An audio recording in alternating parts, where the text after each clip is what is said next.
हर्ष मल्होत्रा से मिलकर बीजेपी में शामिल होंगे और जिनके बीजेपी में शामिल होने से पहले से दिल्ली नगर निगम में बीजेपी की जो स्थिति है वो और मजबूत हो जाएगी। 250 पार्षद वाले एमसीडी में बीजेपी पार्षदों की संख्या बढ़कर 139 हो जाएगी। आपको बताएं कि पिछले साल आम आदमी पार्टी के कई पार्षदों ने पार्टी छोड़कर इंद्रप्रस्थ विकास पार्टी यानी आईवीपी नाम से अपनी एक अलग पार्टी बनाई थी। मुकेश गोयल और हेमचंद गोयल की अगुवाई में ये पार्टी बनी थी, जिसके फिलहाल एमसीडी में 16 पार्षद हैं। तो आज एमसीडी के 12 वार्ड कमेटियों के चेयरमैन और डिप्टी चेयरमैन पद के लिए नामांकन का आखिरी दिन भी है। सूत्रों के मुताबिक ये खबर आ रही है कि आईवीपी के सभी 16 पार्षद बीजेपी में शामिल हो जाएंगे और अपनी पार्टी आईवीपी को विलय बीजेपी में कर देंगे। और आईवीपी के जो प्रमुख हैं मुकेश गोयल को एमसीडी की तदर्थ या विशेष समिति का चेयरमैन बनाया जा सकता है, ये खबर आ रही है। यहाँ पर यह भी बताते हुए चले कि सूत्रों के हवाले से यह खबर आ रही है कि पार्टी के सह प्रमुख हेमचंद्र गोयल को एमसीडी के सेंट्रल जोन से भाजपा स्थायी समिति में सदस्य बनाया जा सकता है। प्रियंका हमारे साथ इस खबर पर ज्यादा जानकारी के साथ जुड़ रही हैं। प्रियंका, अब तक तो हम सूत्रों के हवाले से खबर बता रहे हैं आईवीपी के बीजेपी में विलय होने की, क्या इसकी पुष्टि कर दी गई है? देखिए, अभी भी हम सूत्रों के मुताबिक ही ये बता रहे हैं कि आज जो प्रेस कॉन्फ्रेंस होनी है बीजेपी दफ्तर में, उसमें ये जो इंद्रप्रस्थ विकास पार्टी है इसका पूरा ही विलय भाजपा में हो सकता है। विधानसभा चुनाव से पहले हमने देखा था कि किस तरीके से 16 पार्षदों ने अपनी अलग एक पार्टी बनाई थी और उसे इंद्रप्रस्थ विकास पार्टी नाम दिया था।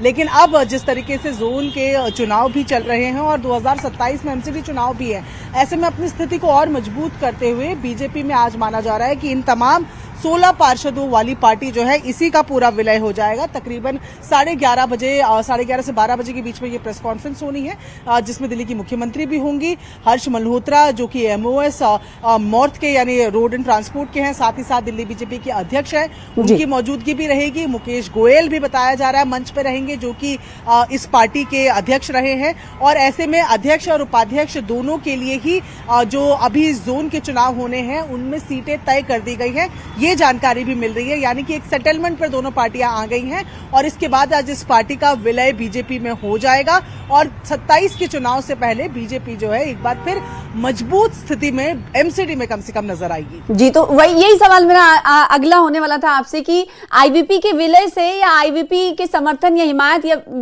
शामिल हो जाने से 16 पार्षदों के बीजेपी की जो स्थिति अभी है, जाहिर सी बात है मजबूती मिलेगी। तो क्या इस हद तक मजबूती मिलेगी बीजेपी को कि वो किसी ना किसी तरह से डिसीजन मेकिंग बॉडीज में रहेगी बीजेपी? जी देखिए, पहले ही मेयर जो है वो दिल्ली बीजेपी का ही है, उसका ही मेयर है।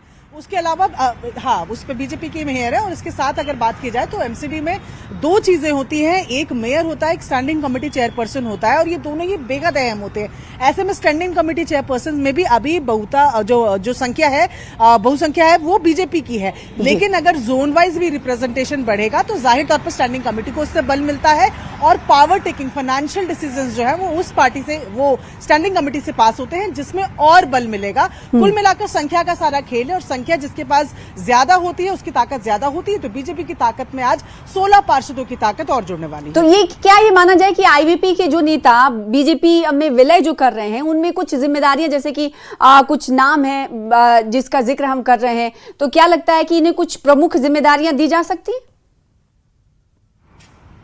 जी बिल्कुल, मुकेश गोयल हो, हेमचंद गोयल हो, अध्यक्ष और उपाध्यक्ष दोनों ही ये माना जा रहा है कि कोई ना कोई जो स्थान है इन्हें जोन में एमसीडी में दिलाया जाएगा। और ये अगर हम कहें कि जिस तरीके से पहले से अटकलें लग रही थी, जब ये विधानसभा चुनाव से पहले इन लोगों ने अपनी एक अलग पार्टी बनाई थी, तो तब से ही अटकलें लग रही थी कि बीजेपी सपोर्टेड है या बीजेपी में इनका विलय होना है। ऐसे में 2026 में अब जो है ये विलय कर रहे हैं, तो जाहिर तौर पर एक अंडरस्टैंडिंग बनी होगी और कहीं ना कहीं अगर बात की जाए तो कुछ ना कुछ पद भी ऑफर किए गए होंगे। जो हमारी जानकारी मिल रही है तो उसमें अध्यक्ष और उपाध्यक्ष के लिए जो जोन के पद है उनको निर्धारित किया गया है, उनमें उनको बिठाया जाएगा। जी, तो ये देखिए अब ये खबर निकलकर सामने आ रही है कि हो सकता है कि कुछ प्रमुख पदों पर उनकी जिम्मेदारी उन्हें सौंपी जाए, प्रमुख पदों की, और इंतजार करना होगा। तकरीबन 11:15 साढ़े 11 तक का इंतजार करना होगा, जैसे कि प्रियंका ने बताया।